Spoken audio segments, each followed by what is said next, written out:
up, y'all? I'm TJ. It's Kev P. You're now tuned into the Stoop. What's up, what's up, what's up, what's up, what's up? It's your favorite, there's nothing you can tell me.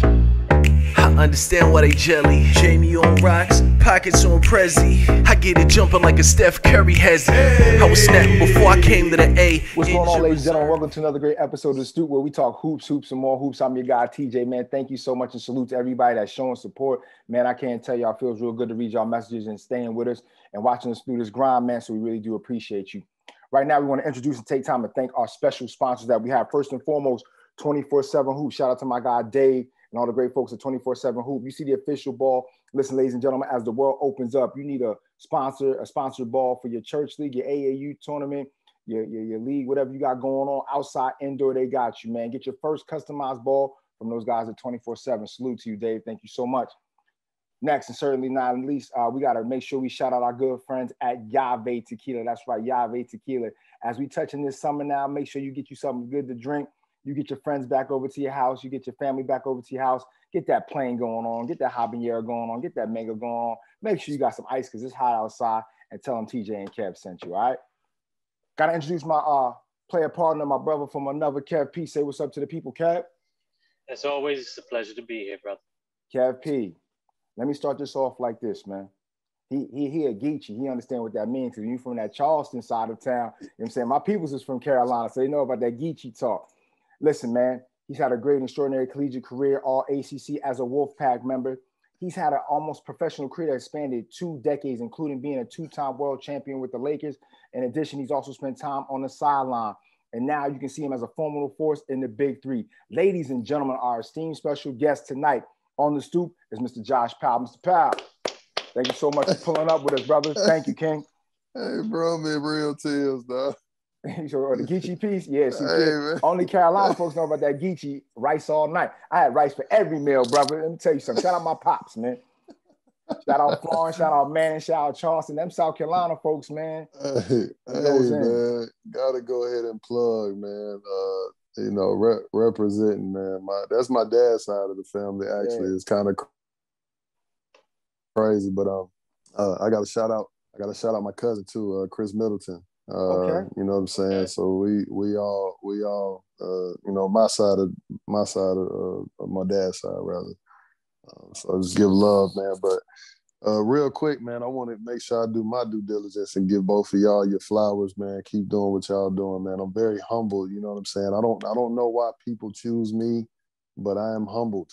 To be able to have the opportunity to share a little bit about myself. So thank you, both fellas. Absolutely. You have an extraordinary journey, and we appreciate you giving them flowers, and we're going to get into that. First and foremost, Mr. Powell, who first put the basketball in your hands? To be honest, man, I actually so I started off playing football and baseball. Okay. And going to support my mom, who was a hooper. Both of my parents actually played sports, and my dad played all three. And from the legends say he was a monster back in the day. Gotcha. But my mom used to play in a little women's league back in College Park, and I used to just go watch her play. You know what I'm saying? So I really wasn't thinking about nothing about basketball, man. Everything was football, baseball. That was what I loved, at least what I thought I did growing up. Uh-huh. And watching her play, and then I had a coach who came and was like, "Hey, man, bring your big tail out here and come hoop for a little bit." Man, I didn't know what I was doing. So it was just all fun, you know what I'm saying? And I would like to thank her and a combination of him, and then actually watching my very first basketball game. I was introduced to the Houston Rockets with who I feel is my GOAT, Hakeem Olajuwon, in which I immediately fell in love with the game. And I was like, whoa, what is this? You know what I'm saying? So I think a combination of all three, man, is what made me turn that corner. Definitely. So you turned that corner. So around what age or grade did you realize, man, I might be able to do something with the Rock. I might be able to do something long-term in terms of a playing career? As far as that, not until my sophomore year in high school. Okay. Being real with you, as far as that. And initially, my first thoughts was, I can go to school for free. I wasn't even thinking like pro or career or anything like that. So, you know, it was just like these little steps, man. And the more I played, the more I showed up at All-American camps, the more I played in the AAU circuit. And I was just like, man, I could really do something with this. Confidence kept growing. Definitely. Go ahead, Kev. I just want to piggyback off of that for 1 second and ask, is there a particular incident, a particular game, anything that really stood out in your mind's eye that says, you know, this was it. That was the thing that kind of marked and said, yeah, I'm ready. So I went to I had a pretty strong summer into my sophomore year, going into my junior season, and my first week back in high school, it was because that year I think I averaged like 25 and 15 that year, but it was like out the gate, it was like 30 piece, 40 piece. Right. And it didn't matter who. I was already an undersized 5 because I'm 6'9". So, you know, considering everybody's like 6'11", 7, you know what I'm saying? Or they might be my height, but they might be like 250, you know, back then. You know what I'm saying? So back then, bro, we high school kids, man, that's a big old joker. When I'm 6'9" and I'm 185. Right. So I just been used to battling against guys way bigger and all of that kind of stuff, man. But it was like when I came back to Georgia after that summer, I was so dialed in. I was like, man, I really think I could do something. It didn't dawn on me in the AAU part of the summer camp part. It was when I got back to high school, and it was like watching everything come together. It was like, whoa, like, this is crazy. So, yeah, that's when I really started feeling like, okay, we got something here. Okay. All right. Well, let me ask you this: you've played for 2 NBA teams that went to the finals. One of them being the Mavs here, and then again, we don't talk about the controversial. And then, of course, you know, you won a couple in 2009 and 2010 with the Lakers. Yeah. If I may ask, what are the glaring differences in those 2 teams, as well as their leaders, with Dirk and Kobe's approach? Well, at that time, I mean, we still talking about 2 killers. They just do it differently. Yeah. But at that time, when that year we was with the Met, well, both years actually, man, the chemistry, the brotherhood was crazy. You know what I'm saying? Those are the things that make for playoff championship contending teams, man. Like, you can't put that on a stat sheet when guys are coming together, like, and really understanding roles, chemistry, who does what. Like, you can't beat that, man, with a stick. So from that standpoint, a lot of similarities. The difference from the Dallas side versus the Lakers side was, even though we were confident, we hadn't been there. So it was kind of like one of those, like, we got to lean on somebody, but we ain't really been in that position type situations. Right. Man, them seasons with the Lakers, man, it was the mentality was we finna kick y'all ass. Like, we coming in to do what we do. We ain't thinking about regular season. If I'm not mistaken, that 06 team, with the exception of Keith Van Horn, none of you guys had any of that experience, correct? Not to my knowledge, no. I don't think anybody. I think Keith was the only one, because him and obviously Avery, you know what I'm saying? But right. Other than that, I don't think so. I think Dale and some of the other coaches been there before, but yeah, I don't think anybody's I meant as the players, though. Yeah. I'm just thinking as a whole that, just kind of see like where we fell short. I don't think we were there. But the other crazy part is, like, even though we hadn't been there, it was no way Miami was supposed to beat us either. We had the better team. I don't give a fuck they had. I don't care. There's no disrespect to who they had. Like, we had a better team. I feel we had a better team. On paper, y'all was real tough. Y'all was more well-rounded and deeper. Yeah. Y'all was super deep. For sure. Y'all was way deeper. For sure. So, from that aspect, man, it was like, even though a lot of things were new, it still shouldn't have made a difference because think about this, man. Look at what we went through in that San Antonio series. That was like championship. That was our championship run right there. And that's why I feel like we shouldn't have folded the way we did in the finals. Facts. Like we dusted and got Memphis out of there. You know what I'm saying? Yeah. And then we went 7 with the Spurs, and the way we took game 7 in their house. You feel me? Like, nah, bro, it wasn't supposed to go down like that, man. That shit bothers me, man. That shit still stings a little bit to this. You can look at your face right now. You flash back like he just caught a moment with us, man. That's a real competitor though. That these things never go away. Like he got 2, man. And he's still worried about 3, the one he didn't get. Supposed to be 3, because especially not like that, bro. Like the wins that like you can accept when the team is better. Mm-hmm. Right. I think you can genuinely be like, all right, they got us. Like they were the better team, cool. But when you have the hardware on like right here on the finger, you know what I'm saying? Like the first 2 wins, it slid to right here, and then it was like game 3, 4th quarter, up 15, 3 minutes and some change to go. That's how fresh it is on my mind. Like it's right here. And to see that shit happen the way that it did, well, that shit was so gangster what the league pulled off. I don't even want to. Oh man. Oh man. Not 1. I'm gonna keep it funky, though. Not 2. Yeah. Not I'm gonna 3. keep it funky, bro. Not 4. Yeah. So okay. That shit was funky what the league did, boy. So when they tell you this big business, bro, it's big business. I'm just gonna leave it at that, man. Damn. No, you won't hear too many arguments from that. Not from us. We on the stoop. Yeah. We gonna keep it to the block. We understand how this go. All right. Go ahead, Tay. So we're going to talk OG talk right now, Mr. Powell. The average age of a team in the league right now is 28 and some change. We've seen the last couple of years that OGs like Udonis, UD has kept Miami. Unfortunately, this season wasn't so strong, but the last 2 seasons, nonetheless, they've still been in the playoffs.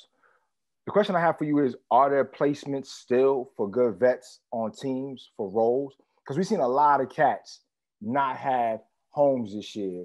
You know, Tyson Chandler probably can still get busy. Deion Waiters could probably still get mid. Shump, Jamal Crawford, the list goes on. How do you feel about the reason why the league still is just not accepting vets like they once did in the past? Well, first of all, man, it's the people in front of office, man. We got to get more hoopers on deck. Because the thing that they got to understand is, man, that balance, when you have guys that are willing to accept roles. See, the other part of it is, too, yeah, those guys can still play at a high clip, but what type of energy are they going to bring? Are they going to be okay with not playing? See, that's the other part of it. You know what I'm saying? Like, we looking at guys who are like, man, he can come out the bench, give you 10 to 15 minutes and be solid, da-da-da. But what happens if he don't play? Are you gonna cheer guys on? Like, are you gonna be a real vet? Are you gonna break clipboards and do the shit that UD is doing?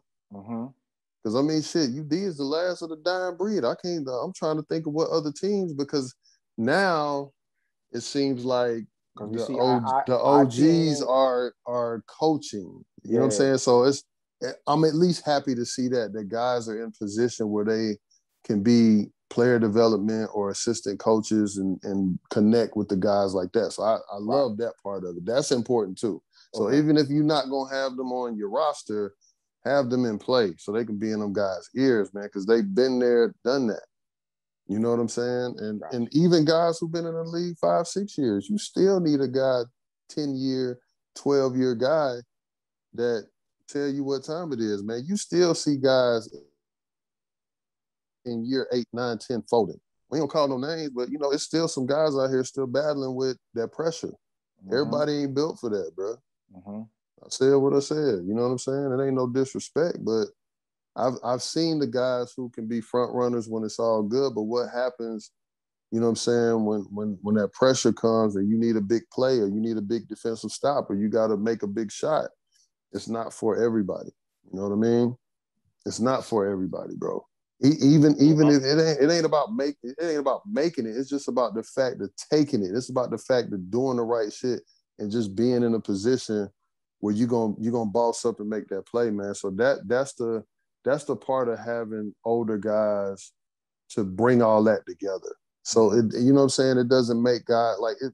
At the end of the day, it's just a game. Like, you know what I'm saying? We got to remove that pressure, enjoy the moment. You feel what I'm saying? Definitely. So when you got guys who've been there, done that, been in the league for a long time, that don't mind cheering the team on, standing up, telling guys what they need to hear, man, there's so much value in that. It doesn't show up on the stat sheet, but look at how much, you know what I'm saying, pub that UD is getting because he's that type of guy. Right. It's needed, bro. It's needed. Definitely. Every team, you got to look at that shit like a marriage. You feel me? You're going to go through ups and downs, real talk. You're going to go through ups and downs. You're going to have challenges. You're going to have shit. Something going to happen where, you know, guy get injured or whatever. You feel me? Like, you got to have somebody to be like, bro, it's going to be all right. You know what I'm saying? Just like in your marriage, bro, you might go through some time, bro. You might have to, you know, separate for a little bit. You feel me? But when that time comes, you need somebody to be like, hey, man, it's cool. Yeah. Somebody got to step up. So to go off of what you just said, the Lakers are going thus far in the playoffs. Clippers survived today, as you may or may not have seen, that they managed to squeak by Dallas and pull it out. You and LO are in rare company, two players that managed to play for both franchises, and even more rare company when we consider that you both were able to get chips.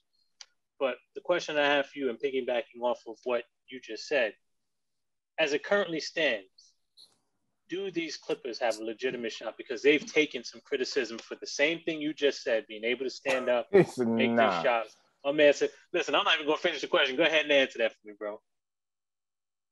The reason why I feel they're going to have a rough time is not because of the players. It's not, you know what I'm saying? Like, they got a really good group, like talented group. They got winners on that team. So I'm not disrespecting them. Right. The aura of that franchise will not allow them to be great, bro. Ooh. Okay, speak on that because you know firsthand. All that stuff that happened with the last owner, just the history behind it, bro. Even prior to him, you know what I'm saying? They've just been one of those franchises in the shadows of another. And then you share a building. You know what I'm saying? Like, the respect level ain't the same in the city. It's just a lot of things that come with that. Even if they win a championship, bro, people ain't gonna respect them. You know what I'm saying? Like, they really don't fuck with the Clippers, dog, in LA, like, straight up. Is it true like they the only sports franchise that people still consider a JV team? Let's be clear. They disrespect. And it's like, I get it. I've been on both sides of it. So I get it.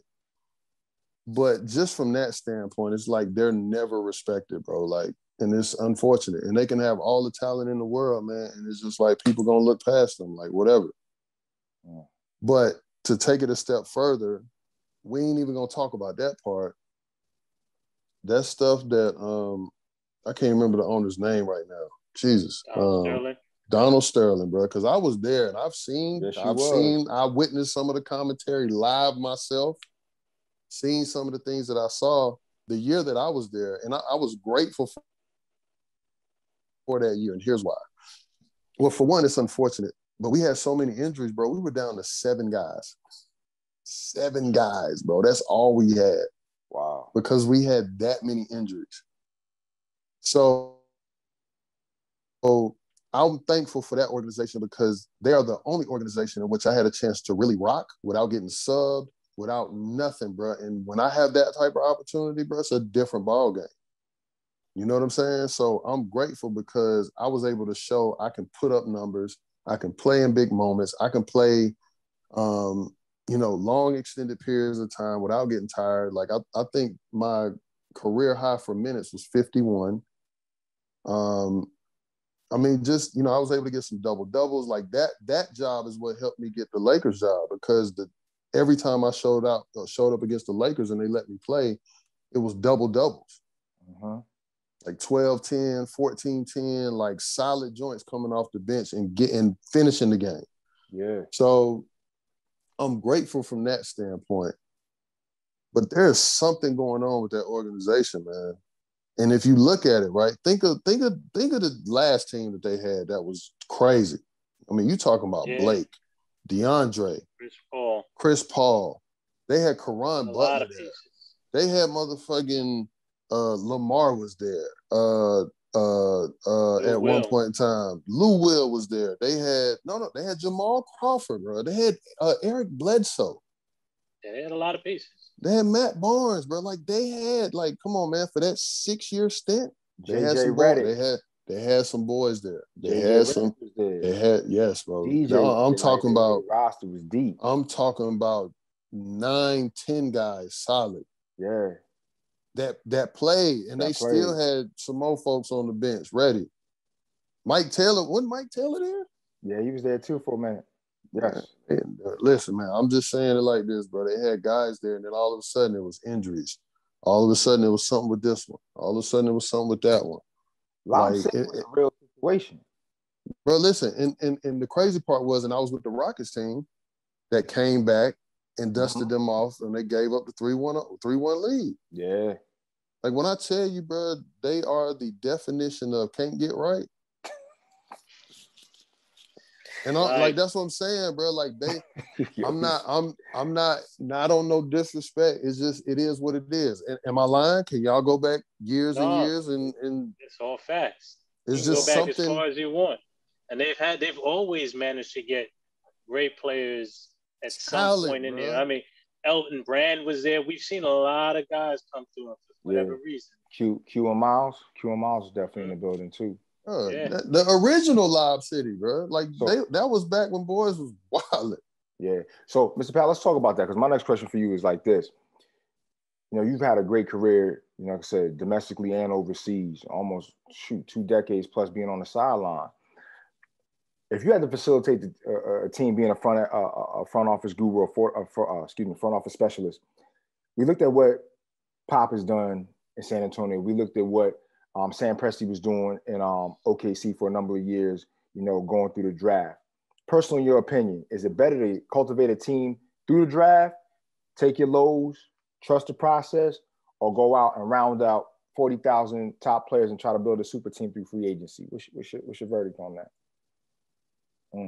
Honestly, man, because we've seen it work both ways. I just think it depends on, from a business standpoint, what the franchises are on, honestly. Okay. Because you got some franchises who are like, all right, we've been there, done that. We're going to start over. You know what I'm saying? And that's a painful process, bro. It could be hit or miss.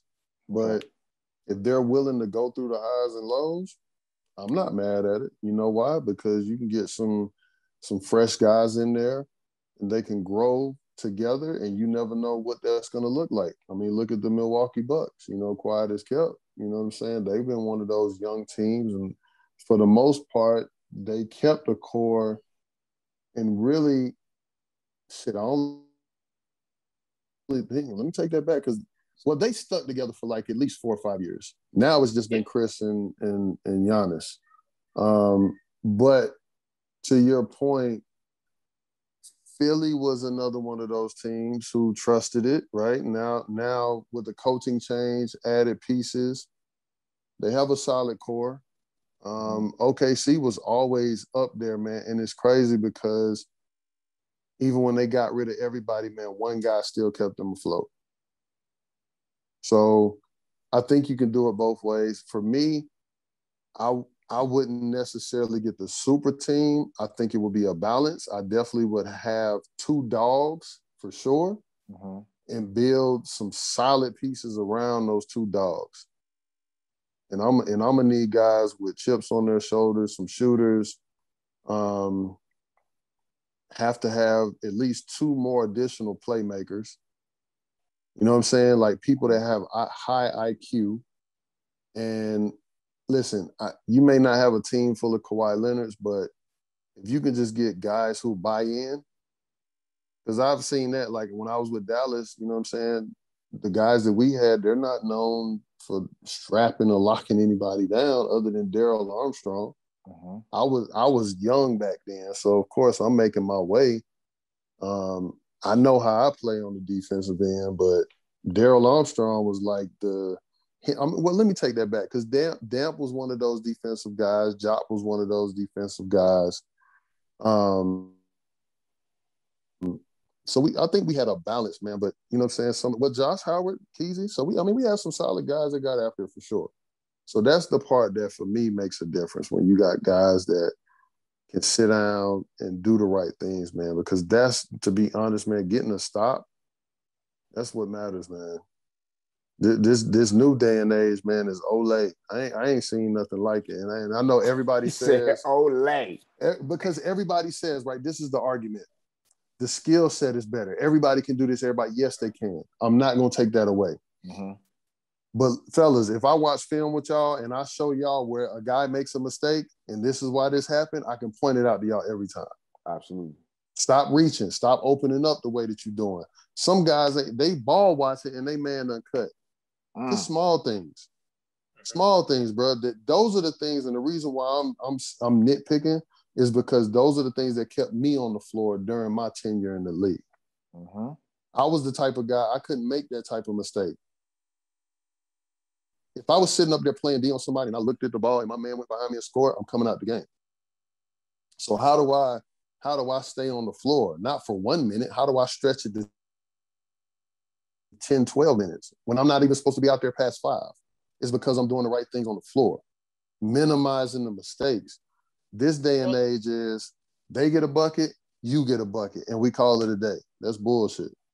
Well, let me ask you this. How much accountability, well, I know the answer, but there's none. Do we really put on the coaches, though? Because we've seen people, none. And I'm going to use James Harden, for example, because I think he's actually a pretty decent defender when he commits to it. He can play D, absolutely. Yeah, so we argue about that, man. I keep talking. But I beg to differ, but okay.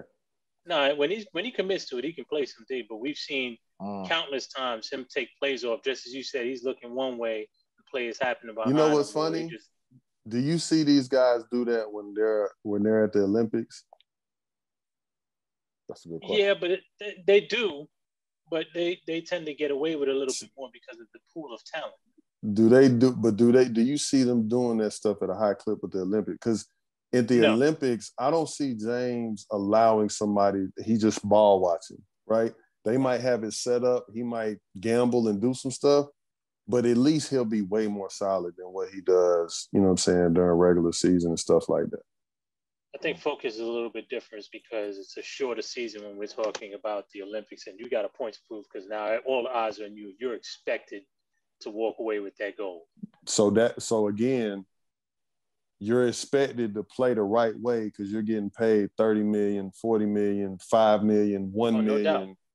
Doubt. That's my mentality. I don't know nothing else because if I settle, I don't have a job. I don't have that same leeway as other guys. Okay. That's what I know. That's why I'm so heavy on that because you got to hold guys accountable. You know what I'm saying? Facts. TJ made a point of calling the Clippers, I guess, the JV version over on the West Coast. But then when we talk about the Knicks and the Nets, that's a little bit different because they're newer to the town, so to speak.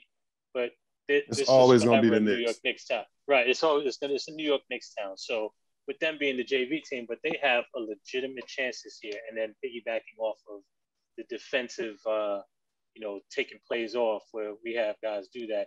The Nets this year have taken this season have taken their lumps as not being that defensively strong. They've shown spurts where they can be when they commit, but what's your take on that, and how do you feel they end up playing this season out? Well, first of all, the other thing I want you to notice too is that they have their own arena. So at least they in there, you know what I'm saying? Whether they've been New Jersey or Brooklyn, they've been away from New York. There's only one team in the Mecca, and that's the Knicks, period. From the other standpoint, trash. Because they're gonna outscore everybody, bro. I think they know that, and just got to live with it, man. It's no disrespect. KD is honestly one of the better defenders in the league. And then you got everybody else. You know what I'm saying? Like Kyrie is not known for his defense. You know, James is not known for his defense. Blake is not known for his defense. Trying to think, man, a lot of them guys that they have, you know what I'm saying, they're not known for it, but, you know, the coaching staff obviously is doing things in a way where it's smart, and they're taking away things when they're playing against teams. They're able to get the stops that they need to get, and then they're scoring at a high clip on the other side. So I'm not mad at what they're doing. Yeah, but it's also by default too, man, because I don't know what they're averaging, the defensive, like from what they're giving up, but I would think is at least 105 to 110 a game on the opposing side. And I don't know if we could look that up or whatever, but I would think that it's pretty high up there. Mm-hmm. Like the 2 years that we won it, I think we were keeping teams to like average out 92 to 94 or something like that. You guys definitely were strong defensively, no doubt. So, and think about this, right? And to be honest, blame the Detroit Pistons for the NBA changing the way they do everything. They were so damn good defensively. Was the Bad Boys or the 2000s with Chance and all them? Which team? Chance. Okay. They were so damn good, bro, that it changed the landscape of the game because people were bored watching good basketball. Wow. That's the first time I ever heard that before. That's real. Think about this, right? How many people complain about the San Antonio Spurs? They're bored watching good basketball. Yeah. So fundamental basketball, but guess what happened? They dismantled them teams and whatever. Then all of a sudden the scoring just started going up. The rule changes, all this and all that. Now you're seeing buckets, because that's what they want. They want the fast pace. They want guys getting up and down. Like, bro, when's the last time you seen a team in regulation score 140 points? It doesn't happen. Now we see that happening more often than none. In 4 quarters, bro, they're scoring 130, 120, 104, like regularly. And the other team is like 115, 120. This ain't even overtimes or nothing. Oh, man, that's crazy. Now you mention that. Yeah, I think all of this is new to me. All of this is new to me, bro. And again, it's no disrespect, man. Guys are talented. I get it. The game was played differently. I get it. But there's no onus for real on defense. That's why you have certain guys that stand out when you're like, look at him hustle. Look at the PJs. Look at the Pat Bevs. You know, look at Kawhi. Look at this one. Look at that one. You know, people appreciate guys like that because it's like, man, they're doing it on the other end. Mm-hmm. But we don't see it enough because there's only a handful. And obviously every team doesn't have that guy. People are bored with Rudy Gobert. Yeah. They joke and they're like, fuck, he getting $200 million for that. But it's like, bro gonna get you 5 blocks, 15 rebounds, and 15 points. That's a solid game. May not be pretty. You don't like it. You know, you can joke Rudy be on all the memes and commercials because he trying his best, but at least he trying. Definitely. He's keeping his team competitive. That's sure. It. And guess what? They're in the second round. Yep. So speaking of energy and keeping teams competitive, even though I know you born in Charleston, but you a CP representative. You from the Park. We all know that, man. That's the crib for you. That's all I know, bro. Yeah, that's the crib for you. We looked at the turnaround that the Knicks made, and you know you had your run with the Lake Show. The Lakers was a little bit irrelevant post Kobe, God bless the dead, until Bron came back out there, Bron and AD. Talk about the facts in the energy of the city, and how relevant and viable it is to now have the Hawks back relevant again as well, and especially with the basketball ecosystem. How relevant and importance is it to have the Hawks, you know, playing good basketball too, just for basketball's sake? I mean, I just think it's good for the city. Okay. You know what I'm saying? Like, we've been going through a lot of ups and downs, but, I mean, obviously, you know, the era of Josh and Al and, you know, those guys, I only played 1 year, but that was a strong era. And then, of course, prior to that was pretty much the Dominique, Stacey Augmon, Mookie Blaylock era. You know what I'm saying? The Kembe, Schmid. So, yep, all that. So, okay. It's just good to see the city on the map like that. And I think it's dope as hell, too, to see a guy like Trae Young talk his shit, man, and back it. You know what I'm saying? Like, Youngin got something on his shoulder. The way that team is gelled together is very it's a good thing to watch. You know, I just wish that they kept that same energy when the other coach was on deck, because it makes me wonder how y'all went from shit to sugar in like a coaching change. So that means that y'all really was like up that. You know what I'm saying? There was a disconnect somewhere. And I've seen guys do shit like that before where it just really ain't vibing, they won't play, and then whatever happens, obviously you're gonna get the coach up out of there. I ain't gonna speak too much on that, but what I will say is it's good to see them boys active. And, you know, again, they went in there and took care of business today to start it off. So I think the Hawks, man, they got a real shot and a real chance to do some damage in the East. Got it. Go ahead, Kev. Teams, as we just talked about, teams generally win by committee. Locker room community is vital to any team's success. But I want to talk about real quick the importance of community when it comes to 21 Reasons to Give. So I started that 2010. I got it became official, 21 Reasons to Give.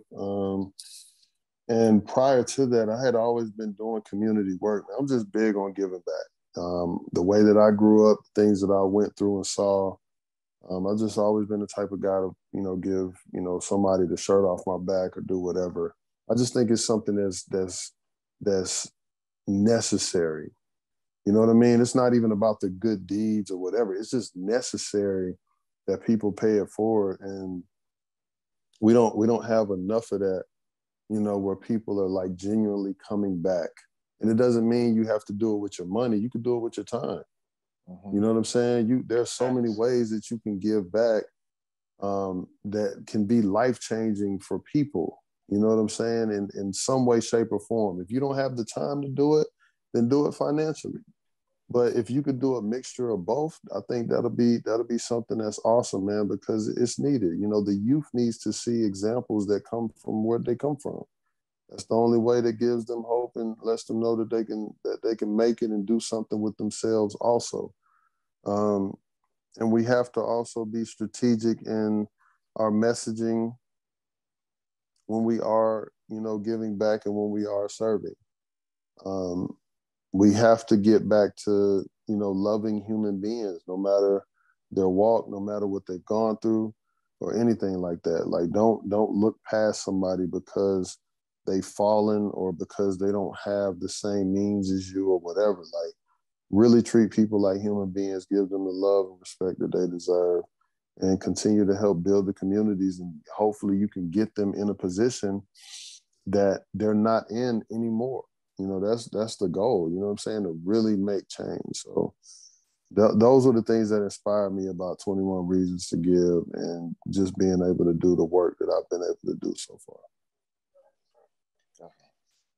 Treating human beings, treating people like human beings, very, very important. We haven't seen NBA players, at least very recently, and I know this has been going on forever, but we've seen an uptick in some of these incidents lately where these players have been treated like dog poop. We've had people throw stuff. You know, we're talking about popcorn bottles getting thrown, spitting, fans running on the court. And you've seen similar acts playing over in the Euro League. Let's not kid ourselves. How do they compare, and how do we correct this overseas as well as domestically? My message to the NBA fans over here is you're obviously spoiled and you got it lucky. I know this is not normal behavior because, you know, you hope that the supporters can carry themselves in a much better manner. The shit that we see overseas Ain't even close. I've been in brawls myself a few times. I remember one of my teammates got shot in the head with a flare gun. I've seen the bombs going off. I've seen cops beating the hell out of fans in waves, breaking. Like, we had to clear an arena out one time. And it's funny because on one side of it, like, it's like, man, I don't know why y'all are doing that, because do you want to have another malice? You know what I'm saying? Like, do you want to put it in a situation where somebody knocks your top off and then you want to cry wolf about it? That's the part that's crazy, man. Like, we just coming out of quarantine. They're just letting fans back in, and you're going to ruin the experience for everybody. Don't disrespect people like that. That's my issue with all of this, because at the end of the day, we're men. And I think that, you know, a lot of times, man, these people in certain situations, they take advantage because they know we can't do anything. But would you do that same thing outside of it? No, you wouldn't.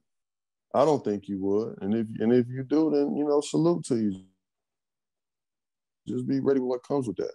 You know, a lot of these people, man. And then the other thing I didn't like too is like, oh, well, he's crying. It's just popcorn, or it's just this, or it's just disrespect comes in many forms. Like, don't say that, because you know what? When we call our women bitches or hoes or sluts, you know what I'm saying? You notice how the females come out and, hey, don't talk to us like that. You feel me? Well, what do we say? They're just words? No, words mean something. You know what I mean? Like, you can't call somebody out their name. You can't throw anything at another human being. I don't care what it is. I don't care if it's a feather. Just be respectful, man. You know what I'm saying? Like, we got to be in a day and age, man, where we love one another. We understand what it is. You feel me? But all this disrespect, man, and it's like you treating us like we some entertainment act at the zoo or something like that. Like, that shit ain't cool. You feel what I'm saying? Like, it's not cool. You know what I mean? And I can go deep in on this, man. I just wanted to touch on that real quick, because there's so many videos, man. Overseas, they allow boys to get active. That's what I'm about to say, Mr. Powell. When Bradley Beal said that comment, he coming from East St. Louis. He said, yo, no, these hands work. Like, I don't think these dudes realize where some of y'all are coming from. Like, you could get touched out here. Like, talk about it real quick.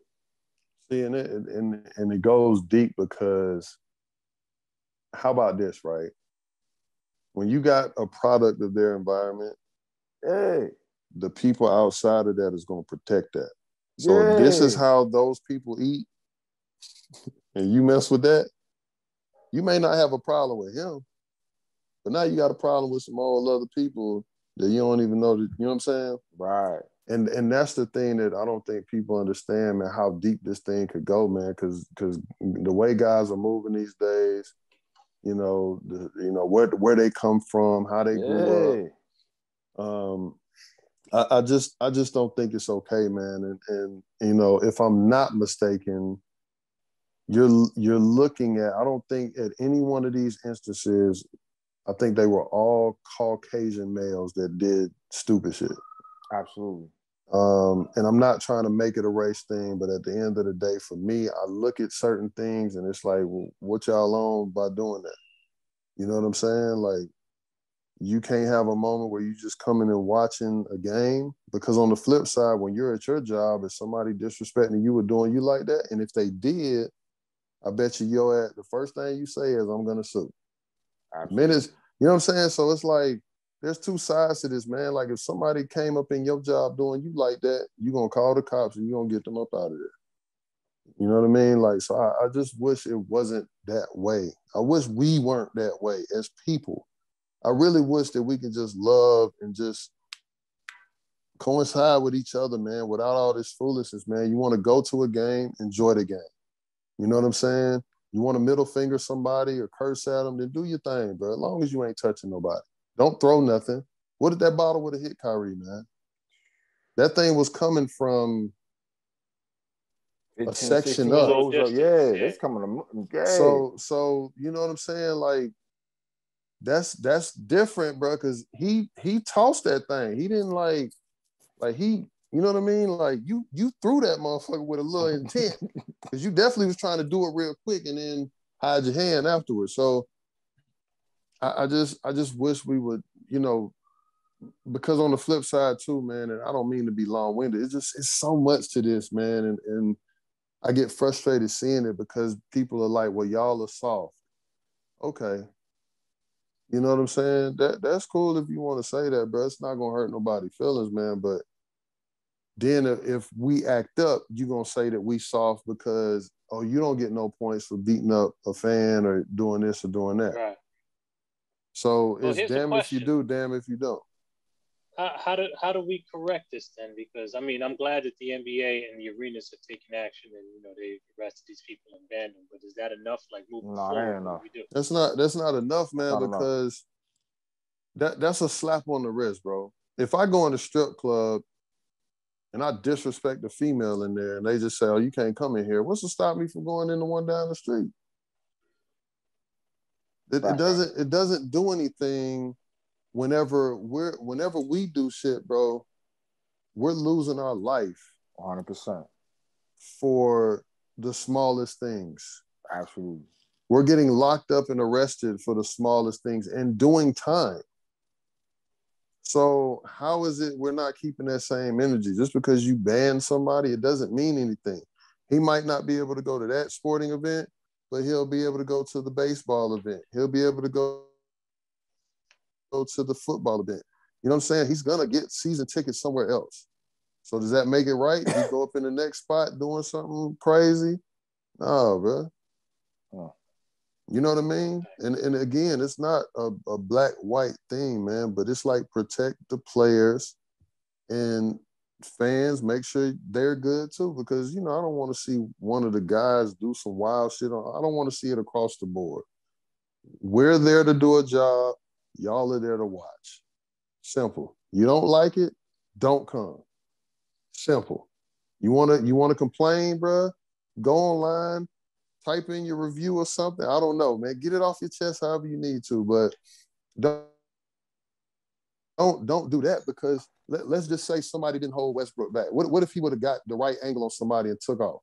I think these kids must have wasn't in that generation. They must have forgot how Ron was throwing them things up in that section a minute ago. Like, that was Queensbridge finest. I think people, like I said to you, Mr. Powell, I think people don't really understand, like, y'all real dudes coming from real areas, coming from real places.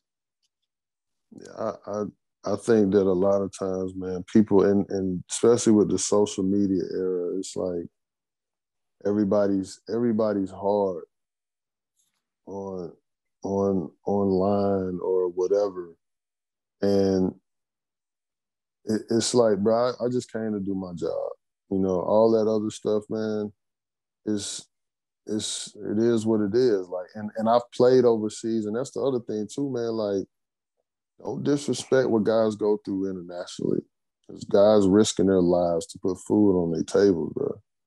Mm-hmm. I've seen it myself, man. You got to go to the game. You got to have personal police. You got to have the brigade. You know what I'm saying? Like, you just got to be protected, because, man, I'm in Venezuela. They trying to rob us. Run up in the gym with the guns and try to get us, and they were stopped on the outside. In Olympiacos, bro, they had to shut down the street on the way to the hotel or on the way to and from games because of how violent it gets. We got snipers on top of our building, bro. Like, they don't play, bro. Like, when people be in. So it's like when you feel like you're always on 10, because you never know. Like, when that brawl broke out in Italy, bro, I'm at that time, and I'm young too, man. It's only 1, 2, 3. It's only maybe 10 black people in the stands with a couple thousand people, all Italians or whatever. And a brawl break out, bro, and these folks coming, bro. You throwing them, dog. You run up, you throwing them, bro. You ain't thinking about nothing. You feel me? And these folks out here throwing water bottles and being like, because you never know, bro. We living in a day and age, man. People coming out shooting shit up. Like, you can't take anything lightly. That's the way I think. You know what I'm saying? I can't speak for everybody else, but I'm always gonna be on 10, man, because you just don't know what people thinking, bro. They robbing you at gas stations. You know what I'm saying? They trying to take shit here, do something there. It's just a wild world we live in. And again, it's not because I'm a black man, I'm a target. It's what we're watching. You know what I mean? Right. The shootings, Chicago, New York, here, there. Bro, you can't even watch a movie. Go to the grocery store. Bro, I'm in the movie. Listen, bro, I'm in the movie theater. You know what I'm saying? I stay with me, but it's like I'm sitting in the back. I specifically, when I choose my seats, I get perfect spots so I can see everything, move the way that I need to move, bro. I'm not letting nobody sit behind me. I'm in that last row in the back. And you know what I'm saying? I'm enjoying the movie, but every time I see some light going on and somebody entering, bro, what y'all got going on? All right, cool. You get in your seat. You get in your seat? Cool. All right, we're going to keep watching the movie. Because you can never let your foot off the brake, bro. Like you gotta be alert, man, and with it. And it's sad and it's unfortunate. Yeah. But that's the way I think. So I can only imagine these guys from different parts of the city throughout the states, man, what they come from, what they grew up seeing. I'm probably sure they probably on the same thing. Just because you give them money, that doesn't change the mentality. Right. And Mr. Powell, let me ask you this, because you spent time on the sideline yourself with the Rockets staff. Before the season started, man, you know, a lot of people gave the Brooklyn Nets flack about the hiring of Steve Nash. And we've recently seen that, you know, several openings have already happened this year because they've mutually decided parting ways. Everybody nice, man. We exchanging jerseys and all that now. We can't even tell you somebody getting fired. You just got to mutually part ways. Like in the era that I grew up in, you got fired if you was a bad coach. I say all that to say this. Do you think that, because we've seen the turnaround of what Nate McMillan did, we got so many guys out there with great opportunities, great basketball backgrounds. Why are not more minorities getting these slots? We've seen two non-minorities lose their job, one in Boston, one in Portland. I think there's another one too. But what's your thoughts on hiring processes, and will we see actual minorities potentially go on these slots, or is it just going to be the same old? I think it'll be a slow change. I'm just hoping we can get better with it. And I get it. You know what I mean? I don't have the right answer on why it's like that. Okay. I can speculate and say a few things, but it is noticeable. You know what I mean? Like when you think of people that are in position in all major sports, right? Mm-hmm. And I just wish we could get our due diligence, not be the replace after something done happened. Excuse me. And now we get the chance to kind of shine. No, let us be, you know, the starting out factor and see what we do. You know what I'm saying? And I wish it could be that way without all the other hassle and unnecessary stuff too. But then we also got to make sure that we are in position to do right. So it's a little bit of both. You know what I'm saying? And when you look at certain situations like Derek Fisher, when he got his fresh out, but he went to a team and matter of fact, he kind of killed himself because of that whole. I think that's when all that shit happened with Matt Barnes. So I look at sometimes too, man, just some of the things that go on, bro. We got a shorter leash, and again, I'm not bringing that up to you know what I'm saying. I'm not bringing that up to be on no BS. I'm just trying to think because even when Jason Kidd was head coach, how he ran ship. You know, guys were burnt out. You know what I'm saying? Like I was with Milwaukee on his second year, I think it was, maybe second or third year when he was with Milwaukee. I know he had his stint with Brooklyn. I can't speak for that. He had vets on that team, but when he had them young boys, man, bro, we was up in the gym like that shit was crazy, man. Morning, noon, night, like that shit was crazy. You know what I'm saying? Some of the things that were going on and all of that, man. So I just say, man, we got to stay ready, man. We're more than capable. they just need to keep that same energy across the board. I don't like, because it's all politics. Like, even with me, right? I got a chance to be on the Rocket staff. I didn't have to go through G League. I didn't have to go through some of them summer things or whatever. It was a relationship thing. They offered me the job. You know what I mean? I knew why they did it, but still, it's a relationship thing. So I say that to say, like, if guys aren't doing it, and if you want to repeat or whatever, or want some new blood, and just be open to it, man. Like, Steve Nash is fortunate, man. You have 3 Hall of Famers on your first go. That's not normal. But I will say this too. You know, he's got D'Antoni, he's got Ime. You know, he's got, you know, Ime come from a championship pedigree. You know what I'm saying? And even though you got, you know, Amari, I don't know who else is on that staff, but Jacques Vaughn. Okay, so they were able to put together, you know what I'm saying, a pretty solid situation for him to walk into. Steve Kerr, same thing. It's like, some of these guys, man, they walk into situations. It's like, bro, you can just sit over there. You can coach from your house if you want to. You know what I mean? Some of these rosters y'all boys is getting. But then it looks crazy when you got Derek Fisher having to start over with a Knicks team, or, well, shit, when Larry Drew got his first coaching gig, boy, so much I want to say. But regardless, you know what I'm saying, he still got the chance to go to the playoffs. You feel me? We got into the second round. It's just up for guys to take advantage of it, or to piss it away. And unfortunately, you know, you hate seeing guys with stories and other stuff that come into the mix. You know what I mean?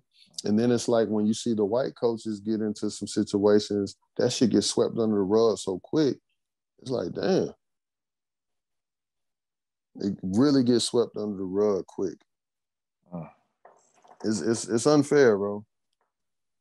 But it still ain't no excuse, because we in position. Just do what you got to do. If it happened for you, cool. And if it don't, cool. Let the other people bring that up. Got you. Kev, you good? Straight, bro. All right. Mr. Powell, we want to thank you so much, man, for being a part of Stoop today and keeping it honest with us. We do got one more quick question for you, man. The late, great Kobe Bryant was so influential. Basketball, non-basketball, life, the Mamba, whatever you want to say. Is there anything that you'd be willing to share with us on how Kobe impacted you as a person, a funny Kobe story? Anything Kobe you just want to share with us real quick? I mean, the legend is true. I'm more grateful than what I had to see and experience as the man, the husband, and the father than I was as the player. And I was able to learn a lot of things from him through a lot of conversations, just, you know, the wisdom and the knowledge that he shared to be able to help me personally, to help me, you know, in my relationship at the time, or just as a parent, just what to expect and what things that he's going through. It was just truly amazing to watch. You know, I got hella stories and a lot of amazing moments, but I just want to salute him as that guy, because I don't think we give him enough when it comes to that. And I'm not afraid to say it and speak on it, but to watch a guy rebrand himself after all of that stuff that took place, and for him to do things in the way that he did that people aren't even speaking or thinking about that situation, I think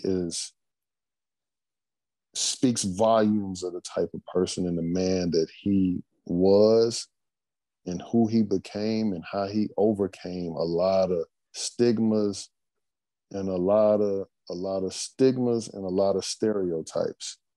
So I can't do nothing but salute him.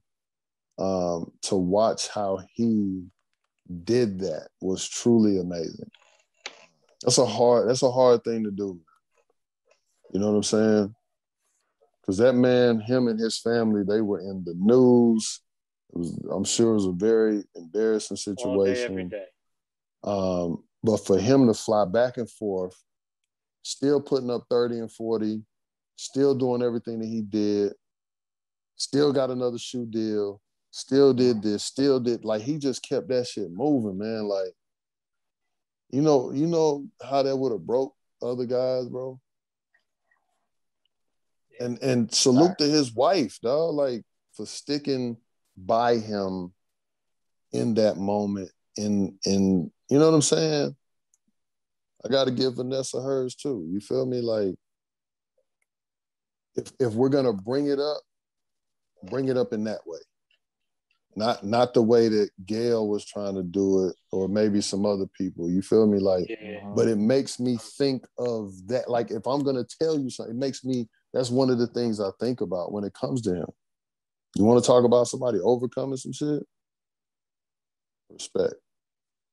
For real. Well said, sir. For real. Well said. Definitely. Well, listen, Mr. Powell, we want to thank you so much for taking time out of your busy schedule to sit down and pull up with us on the stoop. You dropped some real jewels and you kept it candid with us, man. That's all we can ever ask for. Listen, to you and your 21 movement, everything that you do in the community, everything you do to talk to people about mental health. You do so much, man, and it's great to see you, man. We wish you all the best. Hope everything was good with Vegas and the Big Three this upcoming season, man. And once again, we want to salute you. Hey, matter of fact, before we depart, let you go, anything you want to plug or share with our viewers, anything about your programs, anything you got going on in the community, anything you want to have people watch out for, go ahead. First of all, Big Three, man, make sure y'all check us out. Killer Threes, we back on deck. We coming back with the same squad. So I'm just looking forward to that. Make sure y'all check us out. You know what I'm saying? Season starts July 10th or 11th. It's going to be an exciting year. You know, a lot of really good talent. It's definitely going to be fun. It's a different atmosphere, but make sure y'all check us out. Personally, obviously, we talked about it already. 21 Reasons to Give.org, the foundation, man, the movement. Donate, share, spread the word, double tap, follow, whatever you got to do. Just make sure y'all pull up on us. T-shirtshawty.co is my kids' clothing line. Repping it, rocking it every day, fellas. Follow the Instagram, share it, cop something. I don't care, man. Just, you know, any support is definitely appreciated. But y'all make sure y'all check us out too. And obviously it's my kids, man. I'm just trying to pump, you know what I mean, and get something for them out there. I am working on a book. I'm also working on, well, I'm not working on, but I'm on a podcast, What She Said, with Shanae Hall, her mother, and cannot remember the other young lady's name because we just putting all this together. But I'm the only man holding it down for us, fellas, as we talk about, you know, relationships and all kind of stuff, man. So I'm plugging and working on a lot of different things, and yeah, I appreciate y'all giving me the opportunity to talk about that, man. And you know, again, salute to y'all. Everybody, make sure y'all follow these two kings. Make sure y'all continue to support what they're doing. And again, fellas, thank you. Thank you, man. Well, once again, man, it's been a special episode with Mr. Josh Powell for my guy, Kev P. It's been another great episode of Stoop. Check y'all next time.